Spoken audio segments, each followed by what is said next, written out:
তিনি মাঠে নামলেই ফুটবল দুনিয়া যখন তাকে কুর্নিশ জানাচ্ছে, তখন দেশের প্রাক্তন তারকা ফুটবলারের কটাক্ষ উড়ে এলো তার দিকে।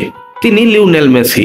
আর মেসির নিন্দায় যিনি মেতে উঠলেন তিনি হুগো অরল্যান্ডো গাত্তি। বোকা জুনিয়র্সের কিংবদন্তি তিনি।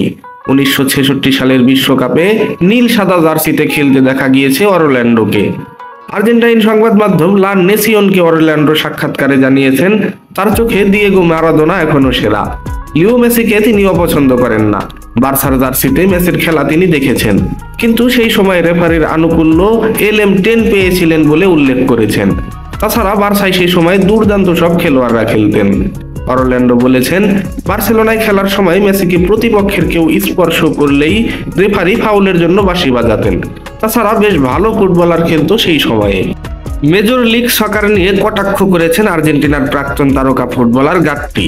তিনি বলেছেন, 2026 বিশ্বকাপে মেসি খেলতেই পারে, তবে মেসিকে দলে নেওয়া হলে আর্জেন্টিনা কিন্তু একজন কম নিয়ে খেলতে নামবে। ও তো আমেরিকায় চাষিদের লিগে খেলে।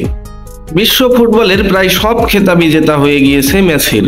এরপরেও দেশের কিংবদন্তি প্রাক্তন ফুটবলারই কটাক্ষ করেছেন ভুবনজয়ী তারকাকে। গাত্তির মতে মেসির চেয়ে রোনালদো এগিয়ে। এর কারণ হিসেবে সৌদি প্রো লিগের কথাও বলেছেন তিনি।